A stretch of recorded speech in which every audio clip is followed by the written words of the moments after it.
prácticamente de cabo a rabo. Ahí lo tenéis, para los jueves. Bueno, pues nada, buenas noches a los que habéis asistido y bueno, y a los que no han asistido también, pero seguramente se van a revelar el 25 de marzo.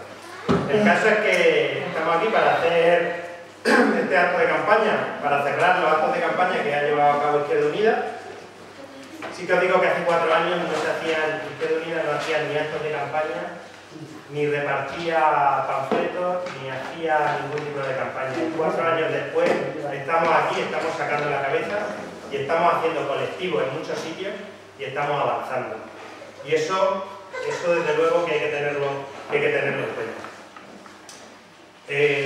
Primeramente va a intervenir José Antonio Carrión, que es miembro de comisiones obreras de la rama de sanidad, es también médico, enfermero, y bueno, él nos va a contar un poco sobre uno de los temas candentes para estas elecciones andaluzas. No se nos olvide que son unas elecciones andaluzas y que las competencias de sanidad están principalmente en manos de la Junta de Andalucía. Es un tema que nos preocupa porque es la vida de la gente. Y entonces, pues aquí está José Antonio Carrión, que nos va a dedicar la palabra.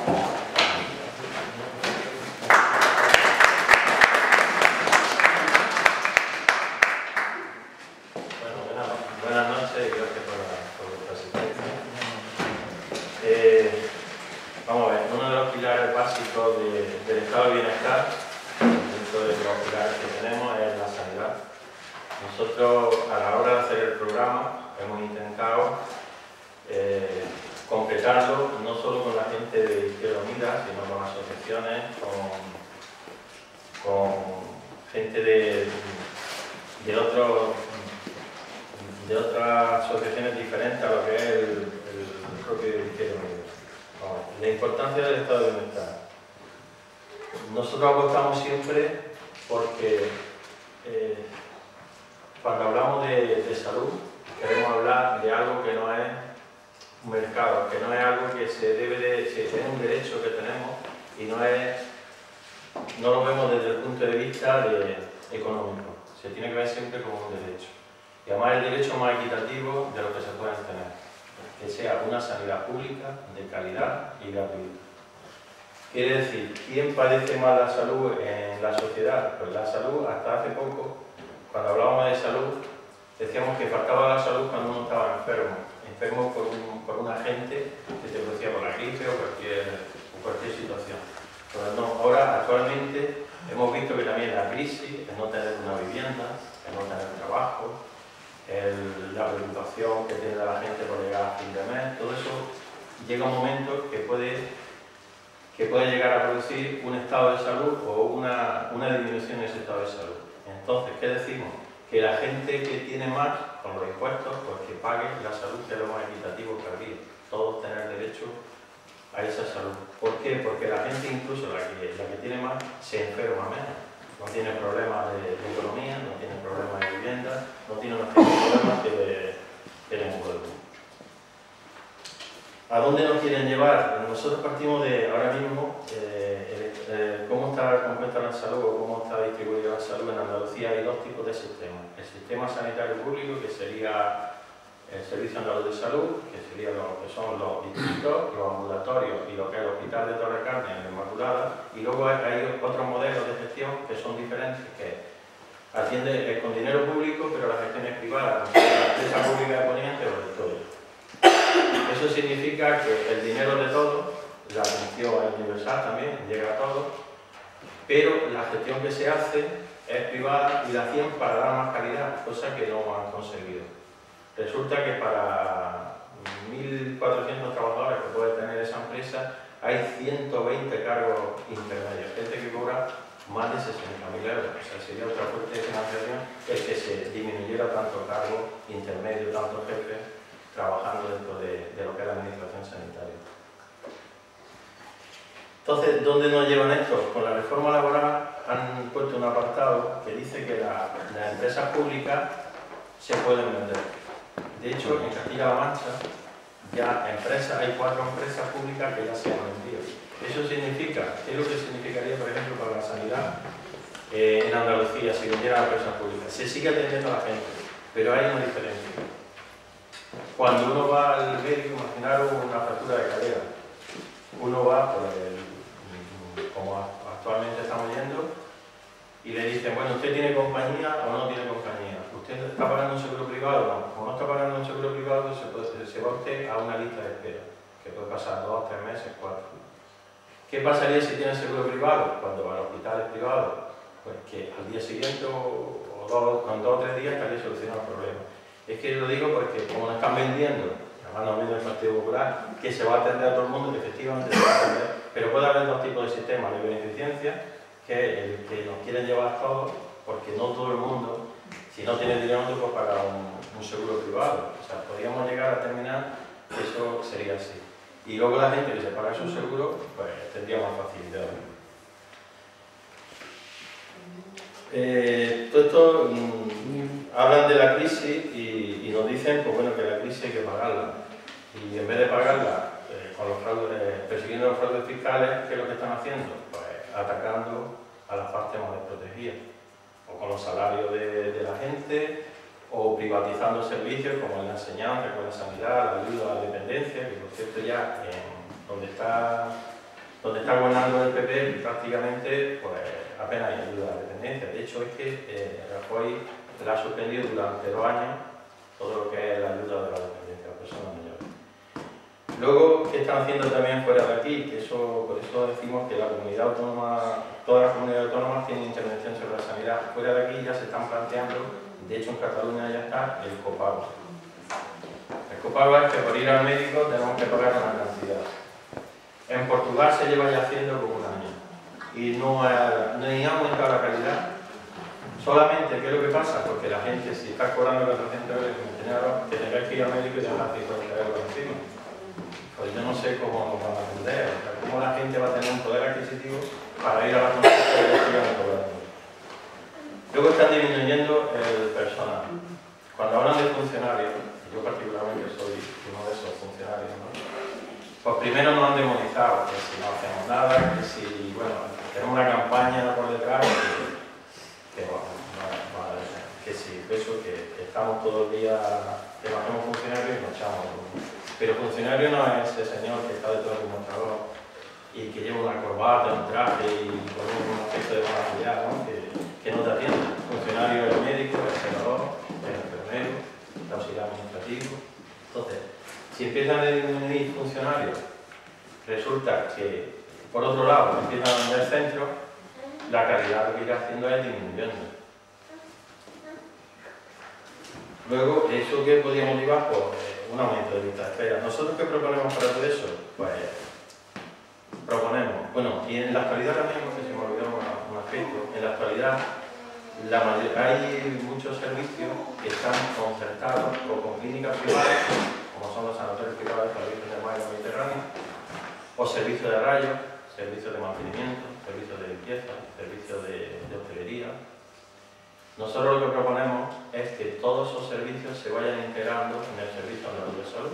Creemos que no debe haber 2 modelos, que la atención debe ser para todos por igual y equitativa. Y entonces no debe haber 2 modelos, sino solo un modelo que es el sistema público, gratuito y para todos. O sea, quitaríamos todo lo que son las fórmulas jurídicas de gestión, que, para poner ejemplo, pues el Hospital de Marbella, el 061, el Hospital de Poniente, el Toyo. Luego haríamos una política de personal, de dotación, porque lo que han sacado en el Estado ahora mismo es que de cada 10 funcionarios solo se le pondría 1. Llegaría un momento que no sé cómo podríamos sostener el sistema público. Por supuesto, una rotunda oposición al copago. Y como pilar básico, llevamos en el programa, es potenciar la atención primaria. Si acercamos a la población todo lo que es la atención, evitamos que al final se compliquen las cosas y termine uno en una hospitalización. O sea, lo que intentamos es llegar a lo que es la población y no intervenir posteriormente porque es más costoso también. Y luego coordinar, pues si potenciamos la atención primaria debe haber una coordinación entre los dos, entre lo que es la hospitalización y lo que es la atención primaria. Y luego, pues claro, para eso hay que hablar sobre la financiación. creemos que subir un punto por encima de lo que hay ahora mismo, que podría ser con el fraude fiscal, podríamos fallar lo que es el sistema sanitario público. Y yo, para terminar, porque ya quiero ser un poco más breve, para terminar decir, porque votar a Izquierda Unida, hay una diferencia entre las políticas que actualmente está haciendo el PSOE, que prácticamente nos va a llevar también a este camino más lento, pero nos está llevando, porque hay recortes de personal, hay privatizaciones fuera, hay muchos cargos intermedios que no son tan necesarios, hay modelos de gestión que no son necesarios porque ya está integrado todo el sistema, y luego en contra de eso está la política que están haciendo de Andalucía para arriba, que es el copago, privatizaciones de centros con intereses privados, donde prima más lo privado, lo económico, que el derecho a la salud. Y por último, bueno, pues, tanto Comisión IOGT, que ha convocado a la Huelga General, porque es deciros que el día 29, aparte del día 25, que ya pedido que por lo menos se vote a Izquierda Unida, porque si paramos por lo menos a la derecha en Andalucía, seríamos como un ejemplo a seguir, y yo creo que es posible, porque el programa es posible cumplirlo, está dentro de, no es una exageración lo que pedimos.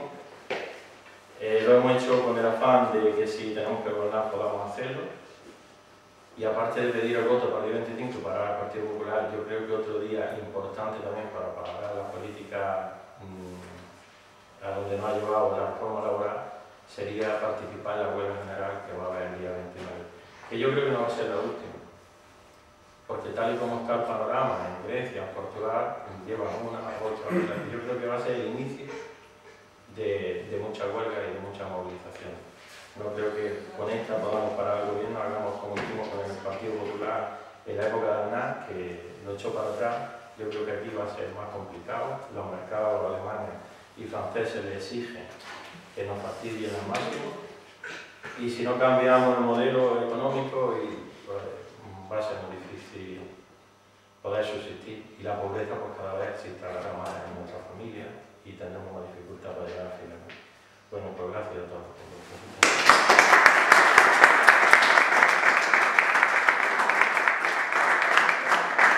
Yo le voy a presentar que es compañero también de comisiones, aparte parece que aquí abundamos dentro del sindicato, que se llama Mario Román. Aparte, pues bueno, pues dentro de comisiones, para empezar dentro de comisiones, pues desde el Confederal, desde Madrid hasta abajo, tiene ciertos compromisos dentro del sindicato. Y aparte también lleva lo que es el movimiento obrero dentro del partido, dentro de Izquierda Unida. Y está, pues, os dejo con ella, no me veremos.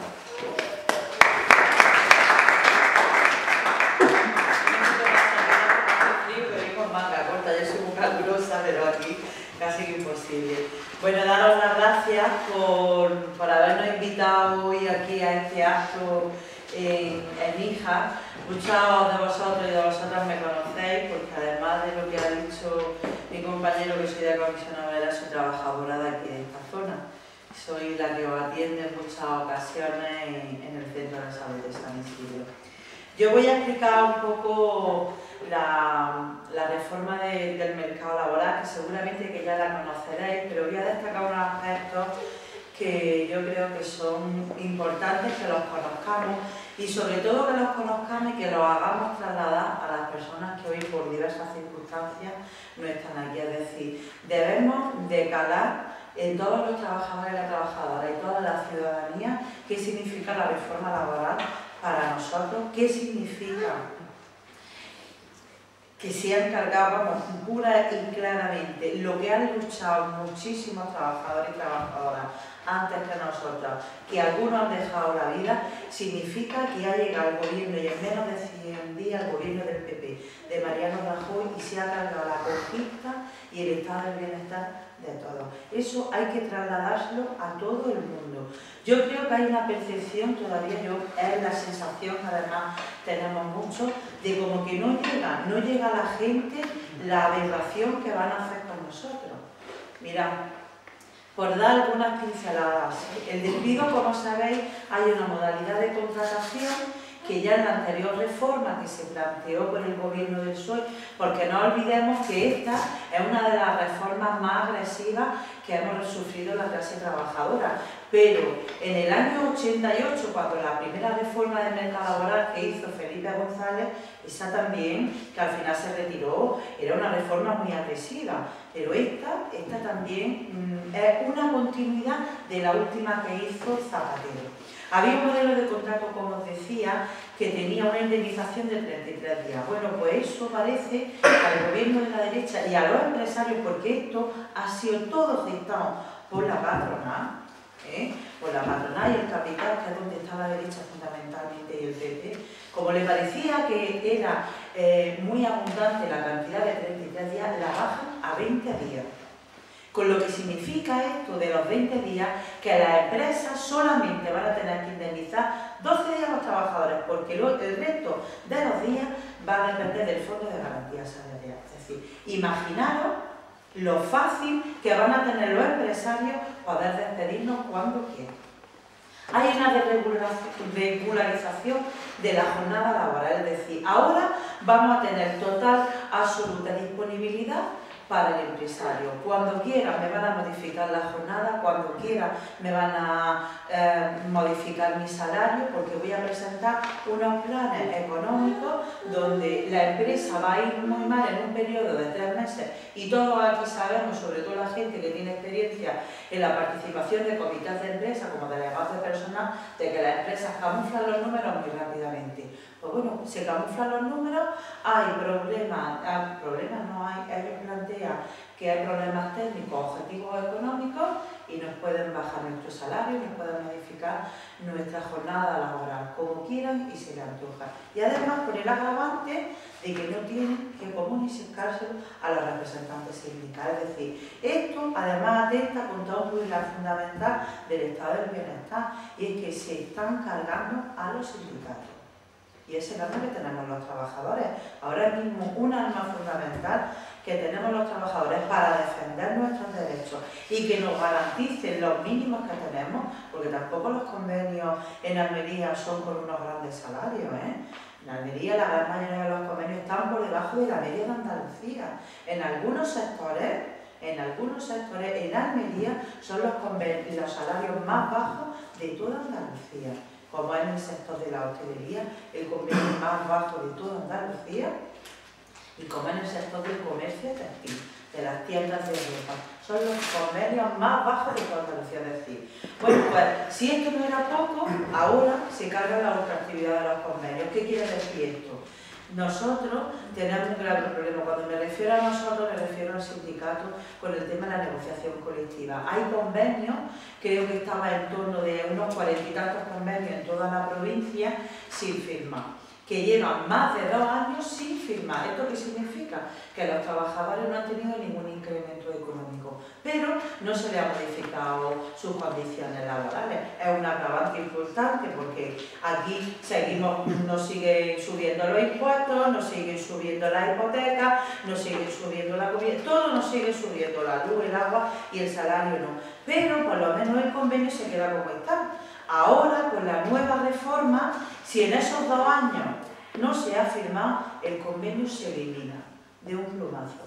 Es decir, toda la conquista que se ha hecho durante muchísimos años, muchísimas de las personas que ahora no están incluso aquí y, como decían, han perdido la vida, se las quitan de un plumazo. Y lo que va a regular el mercado laboral, el estatuto de los trabajadores, salario mínimo interprofesional. Es decir, yo creo que es una dimensión que todavía no cala a los trabajadores, que hay que trasladarlo, y nosotros los que estamos aquí y los que nos presentamos ahora en las elecciones andaluzas somos, y por Izquierda Unida evidentemente, somos los que tenemos que ser los transmisores, eso a todos nuestros compañeros, a todos nuestros amigos, a todos nuestros vecinos, a todas nuestras familias, de qué es la importancia, de cómo va a interferir en la vida de los trabajadores y de las trabajadoras y en el futuro de nuestros hijos y de nuestras hijas. Esto ahora mismo que nos afecta más directamente a los que por suerte tenemos un empleo, pero en un futuro inmediato a nuestros hijos les va a afectar. Es decir, ahora nos van a despedir a nosotros para contratar a nuestros jóvenes mucho más precarios que nosotros hemos estado trabajando, con muchísima más precariedad. muchísima más precariedad. Yo no quiero tampoco alargarme, solo destacar una pequeña cosa de lo que decía mi compañero con el tema de los trabajadores y los empleados públicos. Mira, hay una cosa que además a mí me da muchísima rabia, que siempre dicen que los empleados públicos tienen mucha cara, como tienen un empleo fijo, ellos lo pueden hacer. Ahora con la reforma son los trabajadores con las mismas condiciones que el resto. Es decir, cuando una administración pública presente durante 3 meses que hay problemas económicos, pueden hacer un expediente de regulación de empleo igual que a los trabajadores de lo privado, exactamente igual. No sirve de nada de que yo me haya tenido que presentar a 2 oposiciones, que tenga un puesto de trabajo porque he tenido que aprobar un examen, les va a dar exactamente igual. La administración presenta problemas económicos y no hace un expediente de regulación de empleo. Y además, sin consultar con nadie. Antes, los trámites del expediente de regulación de empleo es que había un periodo de consulta donde se tenía que ver con los representantes legales de los trabajadores y de las trabajadoras qué situación era la que había, cómo se podía afrontar, cómo se podía coordinar el expediente de regulación de empleo, si paulatinamente se iba a un determinado número de gente, se quedaba otro, se hacían una serie de acuerdos. Es decir, que fuera dentro de lo malo, lo menos malo entre comillas, ¿no? Esa consulta con los trabajadores, y la última palabra la tenía la autoridad laboral, que no podía conceder el expediente de regulación de empleo y la empresa se tenía que mantener y se tenían que haber otras formas para que las empresas siguieran adelante.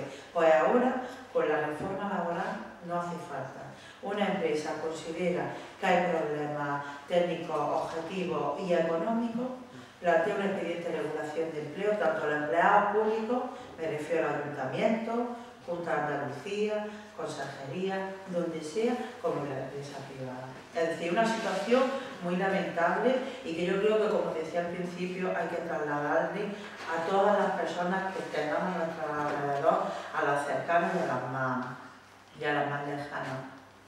Hay una referencia que no debemos de olvidar, y es que los empleados públicos al final son los que nos educan a nuestros hijos, los que nos cuidan cuando estamos enfermos y los que hacen que funcione en muchísimos de los casos la seguridad, que en muchísimos de los casos, si tenemos un incendio, también a poder tener personas que vengan a ocuparse y a apagar el fuego, me refiero a los bomberos. Es decir, los empleados públicos yo creo que somos un personal muy importante que colabora y no podemos permitir que se nos eche tierra encima.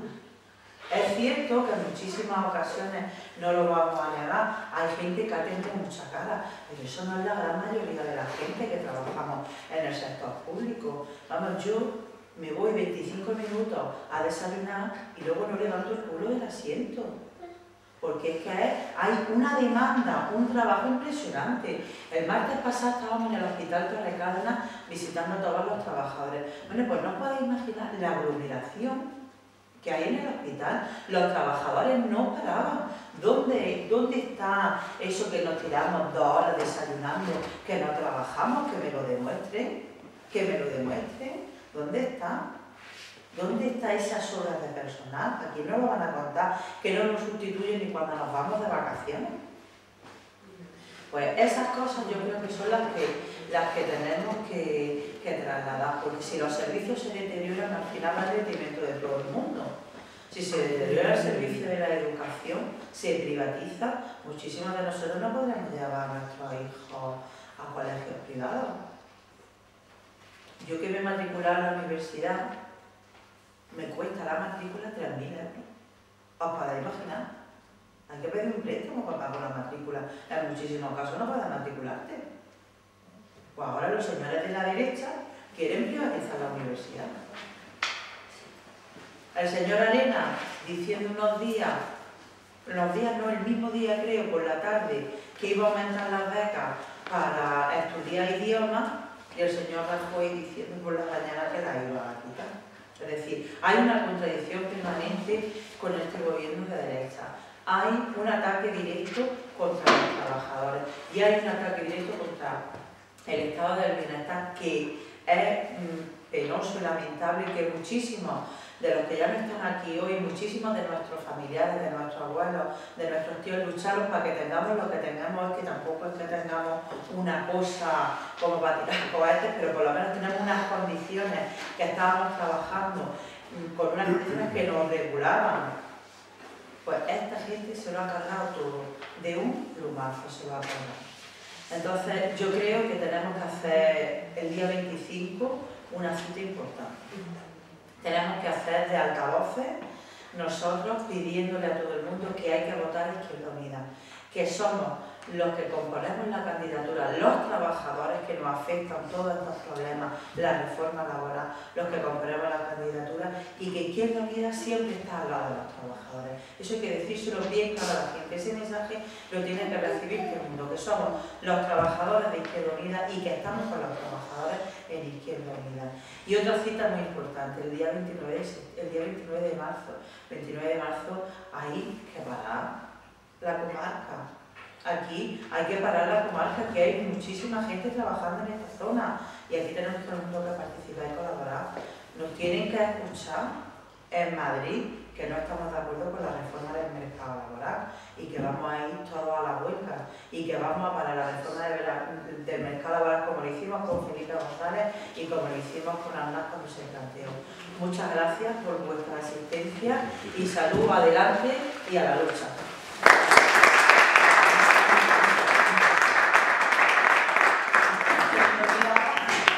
Presentar a Alexis, que bueno, todo el mundo lo conocéis, es nuestro concejal de Izquierda Unida, que yo creo que ya era hora de que entráramos en este ayuntamiento, además de compañero de Izquierda Unida, que también forma parte de esta candidatura con nosotros, que os voy a contar, que es un tío muy apañado, un tío muy luchador, y que más que a vosotros no lo conoce nadie, que está aquí con vosotros trabajando.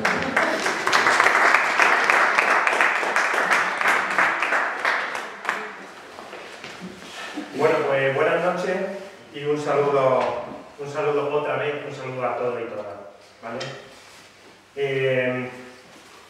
Y voy a hacer un discurso parecido al que realizamos el otro día en San Isidro, porque como sabéis, tenemos el mismo discurso en todos los lados, como hicimos en las municipales, aquí también tenemos el mismo discurso. Son compañeros y compañeras todos los que estamos en esta lista al Parlamento de Andalucía, que somos gente, y como gente así nos comportamos. Lo primero que quiero decir es una cosa fundamental que estamos diciendo por ahí, que a veces se nos olvida. El colectivo de aquí de Níjar y en general toda la gente de Izquierda Unida de Almería y toda la gente de Izquierda Unida en general, tenemos una misión muy complicada. La misión es también recuperar la dignidad en la política, recuperar la fuerza de la política, la denostada política. Porque sin política, es decir, sin eso que el colectivo puede utilizar para alcanzar lo que la mayoría necesita, no hacemos nada. Si no recuperamos la confianza en la política, no hacemos nada. Y nosotros estamos aquí también, en parte, para recuperar la confianza del colectivo, para recuperar la confianza de la gente, que tenga la gente confianza en que uniéndose y juntándose, luchando por los intereses de la mayoría, podemos hacer cosas. Yo creo que aquí poco a poco lo vamos consiguiendo y lo vamos a seguir intentando ahora en estas elecciones, el 25 de marzo, el 26 de marzo, el 29 y todos los días, y a seguir trabajando porque queda mucho camino, pero creo que podemos recuperar esa confianza en la política. Es posible hacer esa política contra el neoliberalismo, frente al neoliberalismo, esa política de la minoría, esa política de ahora mismo de los bancos y de los poderosos. Es la política que estamos sufriendo, ¿no? Es posible hacer política frente a los ERE y los gürteles. Es posible hacerlo. Están haciendo mucho daño con el todos somos iguales. Todos somos iguales, todo el que quiera ser político igual es un ladrón, todo el que quiera ser político es lo peor. Esa es el primer principio del que se alegran los poderosos, los que verdaderamente mandan, y no me refiero ni a Rajoy ni a Zapatero precisamente. Eso es lo primero que quieren para acabar con lo poco que podemos hacer la mayoría, que es juntarnos y defender nuestros intereses de manera colectiva. Eso le interesa decir que todos somos iguales, le interesa desacreditar la política. Y contra eso nosotros también vamos a luchar. Contra eso también quieren quitarnos la posibilidad de luchar por un mañana verdaderamente más justo, más equitativo, sin exclusión social. Eso nos lo quieren hacer. Quieren que impere la ley del más fuerte. Eso es lo que pretenden. Vosotros sabéis que la derecha siempre ha tenido un pensamiento. Para la derecha hay que darle todos los medios al que más tiene. Porque para ellos el que más tiene es el más listo, el más bueno, el más guapo y el más todo. Y hay que darle los medios para que nos dé trabajo a todos, para que todos podamos comer de esa bondad que tiene el poderoso. Eso es lo que nos quieren transmitir. Eso es lo que nos quieren transmitir. Y desde luego yo creo que en una sociedad en la que impere el más fuerte vamos para atrás. Porque al final, muchas veces, no siempre, pero muchas veces, allá arriba no está precisamente el más bueno ni el más listo, sino el que menos escrúpulos tiene. Y eso tenemos que quitarnos también eso de la cabeza. Nosotros no podemos asumir los criterios de la derecha en ese sentido. Contra eso, nosotros tenemos varias recetas. Tenemos la receta de la transparencia y tenemos la receta de la participación ciudadana. Lo que un día se llamó poder popular. El poder de la mayoría social, el poder del colectivo de la gente. No lo olvidéis porque es muy importante. Es muy importante y eso cambia la percepción política a la que nos quieren acostumbrar los partidos que están alternándose en el poder. La encrucijada es grande. Tenemos una estafa bancaria, tenemos paro, tenemos exclusión social ya, muchísima exclusión social, de la que nadie habla. Tenemos pérdida de derechos laborales, como estamos viendo, pero pérdida de derechos laborales bestia. Tenemos recortes sociales ya en educación y en sanidad, que pronto, más pronto que tarde, veremos cómo nos afecta. En fin, tenemos muchas cosas. Y yo, por ejemplo, quiero poner un ejemplo en el tema de la reforma laboral. Nos están diciendo, con el tema de la reforma laboral, sabéis que si una empresa dice que tiene 3 meses de bajada de las ventas, tiene 3 meses de bajada de las ventas, que no pérdida de beneficios. Puede tener beneficios, pero si demuestra que hay una bajada de pérdidas, puede hacer un ERE a su personal. Nosotros, esta reforma evidentemente nos parece bestia, pero nosotros también queremos reforma. Si esto se aplica, nosotros también nos gustaría otro tipo de reforma. Una reforma que diga que si en 3 meses un gobierno de la nación no es capaz de generar empleo, también le hagamos un ERE. También le hagamos un ERE completo, a todo el equipo.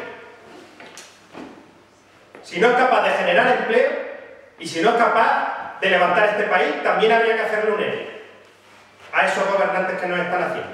Si aplicamos los mismos tipos de reformas bestias que quieren imponer a los trabajadores. Y vienen las elecciones andaluzas.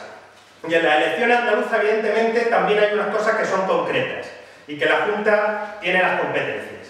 Es parecido a lo que el otro día hemos estado diciendo en varios sitios. Tenemos, por ejemplo, el tema de la sanidad. Son cosas claras, como está explicando el compañero. Apostamos firmemente por una sanidad pública y de calidad. Evidentemente, nosotros no apostamos, ni apostaremos y defenderemos con uñas y dientes que no haya repagos de la sanidad, ni tampoco, por supuesto, privatizaciones. Y así nos hemos comprometido ante notario, con nuestra dignidad por delante, para que esto no se lleve a cabo. Y os voy a poner un ejemplo claro, que lo ha dicho el compañero, el Toyo. El Toyo ahora mismo, que es el hospital de referencia para la gente del campo de Níjar, se puede convertir en un problema, y de hecho se ha convertido ya en un problema, para la salud de muchos ciudadanos y ciudadanas de Níjar. En el Toyo ahora mismo, cuando alguien tiene una urgencia, tú vas al Toyo y si tiene algo extremadamente grave, que como tienen un sistema de diagnóstico con medios limitados, es posible que no den con la tecla de lo que te está pasando. Y cuando esté a punto, como ha pasado, y cuando esté a punto de tener un problema grave, te mandarán para Torre Cárdenas. Y cuando llegues a Torre Cárdenas, te tendrán que hacer los mismos procesos que te han hecho en el Toyo, y puede ser que para ese momento sea tarde. Y todo debido a que hay una gestión privada con dinero público, pero hay una gestión privada de esos hospitales y una malísima coordinación. Por eso nosotros estamos diciendo que el SAS tiene que hacerse cargo de todos esos hospitales que son públicos. No puede haber dos tipos de sanidades, no puede haber peligros añadidos a la gente que vivimos en las comarcas porque tengamos hospitales que están gestionados desde lo privado. Y eso son cosas concretas y que nos afectan puramente. Después tenemos la educación, que también hemos estado hablando y que también la quieren cortar. Quieren hacer, evidentemente, que la gente que llevamos nuestros hijos a lo público, bien porque no podemos, evidentemente, llevarlos a otro sitio, o bien porque queremos apostar por la educación pública, una educación pública para todos, están haciendo que sea de mala calidad, porque están rebajando las inversiones en este sentido. Y por poner un ejemplo, aquí por ejemplo en Níjar tenemos un porcentaje altísimo de alumnos que proceden de origen inmigrante, y yo creo, y siempre lo he dicho, que eso hay que tomarlo como una oportunidad y no como un problema. Pero evidentemente se están generando problemas por una falta de inversión. Hay que tener en cuenta esos problemas e invertir en planes para que colegios como el de Níjar, como el de San Isidro, como muchos colegios que tienen ese tipo de, que no son problemas, sino que son realidades distintas, tengan sus planes específicos para que sean colegios con verdadera calidad. Y mucho más importante, para que la sociedad de mañana de Níjar pueda vivir en paz y con una gente educada, venga de donde venga.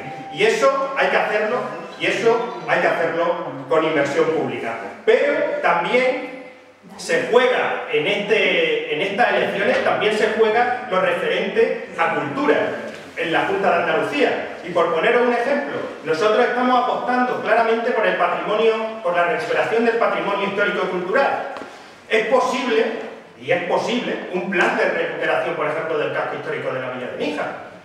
No lo decimos ahora porque estamos aquí en Níjar, lo estamos diciendo continuamente. No solo estamos hablando del Cortijo del Fraile, estamos hablando de las tumbas arqueológicas del Barranquete, que están ahí cayéndose, que están ahí totalmente abandonadas y llenas de escombros. No solamente estamos hablando del pantano de Níjar, es decir, estamos hablando de todo lo que es nuestro patrimonio histórico-cultural, porque invertir en ese patrimonio crearía por dos sitios de empleo. Estaría creando empleo, por un lado, para rehabilitar todo ese patrimonio, y segundo, sería una oferta complementaria perfecta para el turismo, frente a lo que nos quieren imponer, que es el ladillazo especulativo puro. Y eso nosotros lo tenemos muy claro y vamos a seguir apostando por eso. Y mirad, os voy a poner otro ejemplo. Aquí el otro día hubo un gran evento deportivo importado, que es el Eternal Running, en Níjar. Y yo no digo que esté mal, me parece acertado hacer todo evento que atraiga un montón de gente, pero quiero llamar la atención sobre una cosa. Aquí vinieron miles de personas. ¿Cuánta gente se quedó en Níjar esa tarde? Muy poca gente, porque no ponemos en valor lo que tenemos. Si tuviéramos un casco histórico bien cuidado, si supiéramos venderle a la gente lo que tenemos, que no es poco, seguro que mucha de esa gente se habría quedado pasando toda la tarde en este pueblo.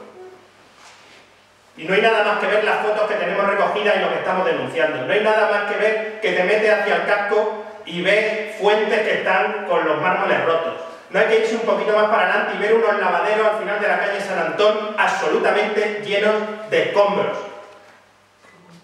No hay que andar mucho para subir a la atalaya y ver que te puedes matar subiendo a la atalaya, con la gravilla, sin una mínima infraestructura, sin una sola barandilla para que puedas subir allí. O sea, no hay que estar muy avispado para ver que se pueden hacer perfectamente planes de rehabilitación de todo ese patrimonio histórico y no al estilo planes de volver a hacer la acera de siempre, sino un plan de inversión pública en rehabilitación en ese tipo de sitios históricos y en ese tipo de patrimonio, que seguro que reportaría al final más empleo en temas de complementarios para el turismo. Estamos convencidos, y así lo vamos a llevar si tenemos la oportunidad, que nos van a dar el 25 de marzo.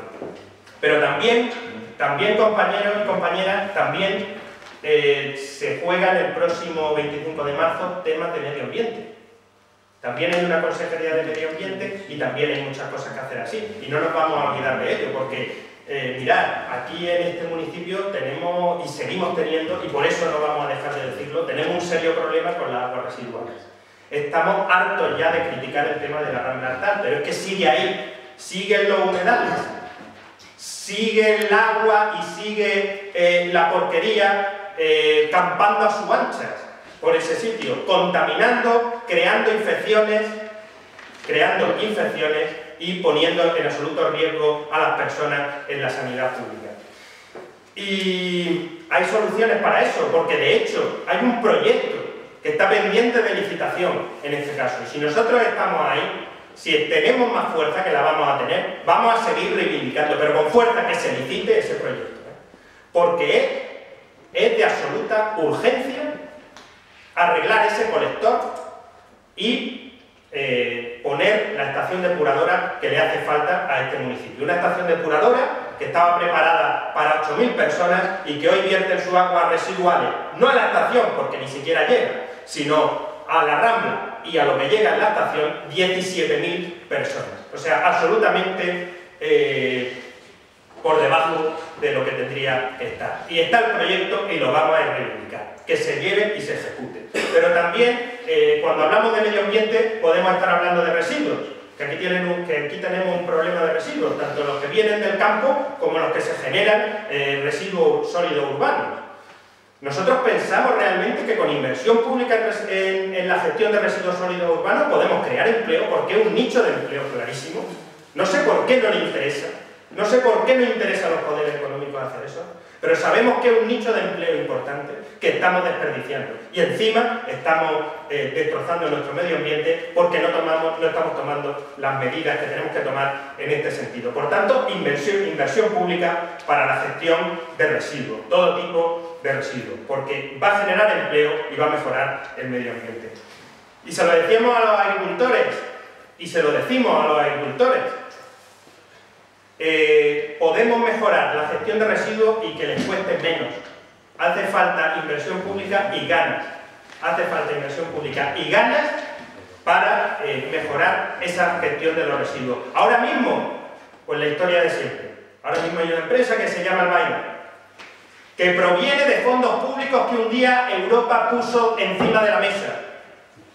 Y proviene de que agricultores y administraciones en este municipio se pusieron de acuerdo porque tenían que llegar a un pacto para hacer algo con los residuos. Hoy, cuando pasó el tiempo, eso se privatizó. Se privatizó a cambio, como siempre, a cambio de poco. A cambio de poco. Pero debido a que esa inversión no se hizo de manera eficiente, eso nos está costando el dinero a todos. Y entonces llega Albaida, una empresa privada, y lógicamente, como tiene el monopolio, ahora lo que dice es: tanto me gasto, pongo mi beneficio industrial y yo salgo para adelante con mi beneficio industrial, y mi beneficio industrial no se toca. Señores, la tonelada cuesta tanto y el agricultor a pagar, y el que no pueda pagar lo notaremos en nuestra Rambla en los próximos años. Lo notaremos en nuestra Rambla en los próximos años. ¿Esto qué quiere decir? Pues que nos están tomando el pelo. O sea, los agricultores no podemos tener unos precios mínimos que permitan la subsistencia de la explotación agraria. Poner un precio mínimo está prohibido, pero sin embargo las empresas privadas, la mayoría de las cuales pueden muchas veces actuar en monopolio o en oligopolio, sí nos pueden imponer esos precios. Absolutamente lamentable. Y es por eso que estamos pidiendo que se regulen esos precios. Seguiremos insistiendo en que tenemos que regular esos precios y seguiremos insistiendo en que para que los agricultores puedan seguir hacia adelante, las explotaciones agrarias de nuestro municipio tengan que seguir adelante, igual que las instalaciones agrarias de Andalucía, que es un sector primordial, el de la agricultura, necesitan financiación y se la vamos a dar a través de un banco público agrícola. Hace falta un banco público agrícola en este sentido. Pero también el urbanismo, lo que se decide. También son las políticas de urbanismo las que se deciden el próximo 25 de marzo. ¿Y qué os voy a contar? Solo puedo contar que gracias a gente que se ha unido en colectivo y que ha dado la tabarra, hoy podemos decir que provisionalmente hemos parado la aberración del Toyo. Entre todos, hemos parado la aberración en el Toyo, porque nos hemos movido, porque era una aberración y era una absoluta especulación. Hoy día eso está parado. No sabemos qué pasará mañana. El ayuntamiento ha recurrido el Potagua y esperan que entren sus amigos para modificar las leyes que establece la Junta de Andalucía y poder llevar a cabo esa aberración y ese pelotazo. Afortunadamente hoy lo hemos parado, por fin la Junta tuvo que dar, ante la presión, tuvo que dar perdón, sí, me he equivocado, el nazareno, evidentemente. Evidentemente, yo creo que todos me habéis entendido. Pero claro, el 25 de marzo puede ser clave también para ese tipo de vuelta al ladrillazo. Ellos quieren volver al ladrillazo. Ellos quieren volver al ladrillazo porque si no hay ladrillazo, no hay comisión. Porque si no hay ladrillazo, no hay de dónde poder evadir. Ellos lo saben muy bien y por eso quieren los ladrillazos, los pelotazos. Que no la construcción, que nosotros no estamos en contra de la construcción, que lo que estamos diciendo es que hay muchos sitios que se pueden rehabilitar, que hay mucha mano de obra que todavía puede estar utilizándose, o sea, empleada en el sector de la construcción. Hacen falta equipamientos públicos de muchos tipos, hacen falta más obra pública, aunque la quieran paralizar. O sea, hace falta construcción. Lo que no queremos son aberraciones y especulaciones que al final deterioran el territorio y deterioran cosas que tienen muchísimo más valor, como nuestro parque natural, para el beneficio de cuatro. Lo hemos dicho y gracias al colectivo, hoy día podemos decir que hemos ganado una batalla. No la guerra, pero hemos ganado una batalla. Y el 25 de marzo será otra en este sentido. Y también, como hemos dicho en muchas ocasiones, también el 25 de marzo se decide, por medio de la Consejería de Medio Ambiente, lo que es la gestión de los parques naturales. Y nosotros tenemos un parque natural pues, de los mejores de España. Y os quiero decir, lo hemos estado diciendo, lo hemos estado viendo por ahí, lo hemos estado estudiando. Hay una cantidad impresionante de decenas de espacios públicos que están nuevos, sin estrenar, otros que se están deteriorando. Y nosotros queremos darle vida. Darle vida generando empleo y generando oferta turística. Están ahí, están en Roda Alquilar, están en La Moladera, están en muchos sitios. Ahí están los equipamientos públicos. Pero se les está solicitando a la gente que paguen unos dinerales para poder hacer algo con ellos. Nosotros lo que queremos es que se le pueda ceder a asociaciones, colectivos o particulares que tengan proyectos medioambientales reales para poder poner en valor esos equipamientos que están ahí, esos equipamientos. Y diréis vosotros, ¿y por qué los están dejando morirse? ¿Por qué no se lo dan a nadie? Pues nosotros tenemos una sospecha. Creemos que los quieren privatizar. Creemos que después de haberse gastado decenas de millones de euros en hacer edificios que ahora mismo no tienen ningún tipo de uso, creemos que llegará el momento en el que dirán que para resolver esto hay que dárselo a tal cadena hotelera o a tal cadena hotelera, y a eso no queremos llegar. Queremos que los equipamientos sigan siendo públicos y que los gestionen las personas de nuestro municipio o de donde vengan, pero personas. Que lo gestionen personas, que se cree empleo con eso y que sigan siendo públicos por muchos años. No por nada, sino porque es dinero público con el que se ha hecho. Es dinero público con el que se ha hecho. Y entonces diréis mucha gente que yo me he referido aquí, me he referido a planes de empleo público, me he referido a que había que invertir en un banco público agrícola, he dicho que había que invertir en sanidad pública, he dicho que había que invertir en patrimonio histórico. O sea, y la gente dirá que se me está yendo la olla, si no hay dinero, ¿cómo va a invertir lo público? Y esa es la pescadilla que se muerde la cola. Eso es lo que nos están diciendo, que no hay dinero. Y nos lo estamos creyendo. Nos estamos creyendo que no hay dinero.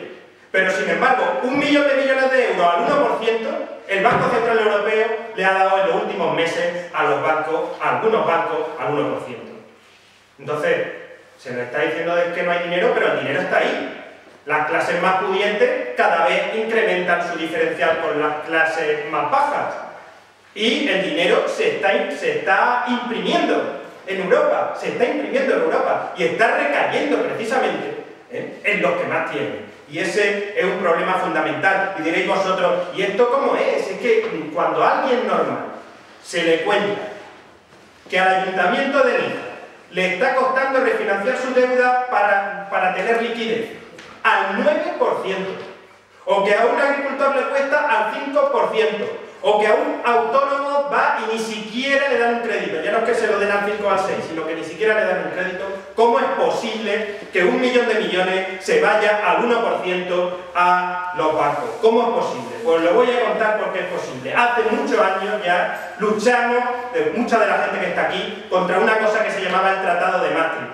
¿Por qué la gente de Izquierda Unida en su momento estábamos en contra de esto? Porque esto establecía dogmas neoliberales. Lo que os quiero decir es que toda esta política no está basada en una realidad, está basada en un dogma, en un puro dogma. En el dogma que dice, como decía el Tratado de Maastricht, que no se le puede entregar el dinero, que lo público se tiene que financiar en el mercado. Es decir, las necesidades de las personas tienen que ir a financiarse al mercado. Y, por tanto, en el mercado, pues ya lo sabemos todos, la ley del más fuerte. Con lo cual, al final, todo recae sobre los mismos. Pero eso no tiene por qué ser así. Eso es así porque hay un dogma establecido que queremos denunciar. ¿Quién dice que no hay dinero? Hay dinero y al 1%, que financien a las administraciones públicas como deben. Y el que despilfarre y robe, a la cárcel, evidentemente. Pero estamos hablando de financiar planes de empleo, que es lo que hace falta. Estamos hablando de financiar planes que muevan la economía. Y ahora mismo, solo hay dos formas de mover la economía.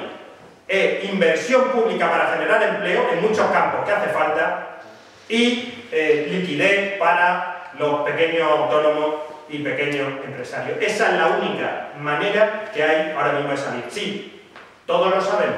Parece ser que todos los grupos políticos lo dicen. Pero después la realidad es que ahora mismo al 1% solo se financian determinados poderes económicos. Esa es la realidad. Y hay gastos donde podemos recortar. ¿Por qué en vez de recortar en sanidad no se recorta en gastos militares? ¿Por qué? ¿Por qué tenemos que sufragar los gastos de bases militares en nuestro territorio? Como Rota y Morón. ¿Por qué tenemos que financiar las aventuras de la OTAN en determinados países? Que nos está costando un montón de dinero. ¿Alguien ha hablado de recortar en esos gastos? Creo que somos los únicos, que verdaderamente hemos hablado de recortar en esos gastos. Y esos son gastos importantes, ¿Y por qué no hablarlo también? Y no se trata de ningún tema anticlerical. Se trata de decir claramente que por qué la Iglesia Vaticana, que es un Estado, no paga el IBI, por ejemplo, y todos ciudadanos de cada pueblo tenemos que pagar el IBI y encima ahora no lo suben. O sea, no podemos estar regalando y recortando derechos básicos a las personas, sin embargo, no estamos hablando del señor párroco que tiene la iglesia aquí, que a ese no le está llegando. Estamos hablando de una iglesia que es un Estado, que es el Estado Vaticano, que se ahorra miles de millones de euros, y que no está dispuesta a apretarse el cinturón, mientras que el resto de los ciudadanos sí que no lo tenemos que estar apretando. Y eso no quiere decir que no haya que dedicar más dinero a la exclusión social. No se está recortando de ahí, cuando hablamos de recortar ese dinero, de que paguen el IBI, de que paguen una serie de cosas. Ahí hay que meter dinero público, evidentemente, porque la cosa ya se está yendo de madre. El tema de la exclusión social es muy importante, pero, desde luego, a los poderosos, los que tienen el dinero, hay que irles a que paguen lo que tienen que pagar. Es decir, tienen que pagar más porque esto hay que salir adelante y hace falta generar nuevos impuestos para esas clases pudientes. Y nosotros estamos por esa labor. No por la labor, como están los ingleses ahora mismo, de recortarle a los que más tienen, que es lo que nos viene, los dogmas que nos vienen de Europa. Por tanto, frente a los que se pliegan ante los que mandan, que como vuelvo a repetir, que no son ni Zapatero ni Rajoy, sino los que mandan realmente. Esos poderes económicos que no son tanta gente. No son tanta gente, pero saben estar bien escondidos. Ni siquiera se presentan a las elecciones. Esos son los que están mandando. Frente a eso, frente al dogma del déficit, que parece que es más importante que la gente coma, que es más importante que la gente no tenga un trabajo. Parece ser que un número que es el déficit es ahora lo más importante de la política en general. Frente al dogma del déficit, el 25 de marzo podéis revelar, votando de Izquierda Unida. Y el 26 de marzo, pues tendremos el panorama de que seremos más fuertes y podremos luchar mejor para continuar luchando, porque esto no se va a parar aquí, ni se va a parar el 25 de marzo, ni se va a parar el 26 de marzo. Se trata de que tengamos más fuerza para poder estar mejor representados, para poder seguir luchando. Porque esto no se acaba aquí. Tenemos que conseguir los derechos que nos están quitando e ir a por más. Que hace muchos años que estamos en retroceso y ahora hay que ir avanzando en derechos. Es lo que tenemos que hacer, porque si no, nuestros hijos, desde luego, nuestras hijas, pues poco les va a quedar. No estamos dispuestos a eso, desde luego que no, por lo menos por lo que a mí respecta y por lo que a los colectivos de Izquierda Unida respecta. Vamos a seguir luchando, pase lo que pase, para defender los derechos de todos y todas. Porque queremos un cambio, que no se crea nadie que no queremos un cambio. Queremos un cambio, pero no precisamente el cambio que los poderosos y los que mandan quieren. Ahora mismo los poderosos y los que mandan quieren un cambio. Quieren un cambio de alternancia en el poder.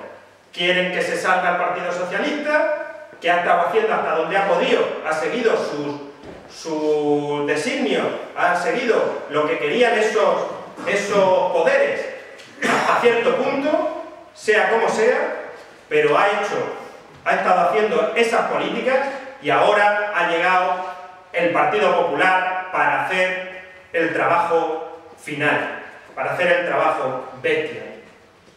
Y nosotros lo podemos parar. Podemos pararlo, pero no el 25 de marzo ni siquiera. Podemos pararlo siguiendo trabajando y haciendo colectivos que puedan seguir luchando. Por lo tanto, el 25 de marzo hay que ir a votar Izquierda Unida, el 26 de marzo hay que conseguir que hayamos hecho un cambio, pero no precisamente el cambio que quieren los poderosos. El cambio de la gente, de los que somos la mayoría, de la gente trabajadora. Así que muchas gracias por haber existido y nos vemos el 25 de marzo, nos vemos el 29 en la huelga general y en la manifestación que habrá en Almería y nos vemos el año que viene, el próximo mes, y aquí no se puede parar, hay que seguir trabajando. Hay que seguir trabajando para recuperar no solo los derechos que nos han quitado, sino conseguir mayores derechos para las siguientes generaciones. Muchas gracias.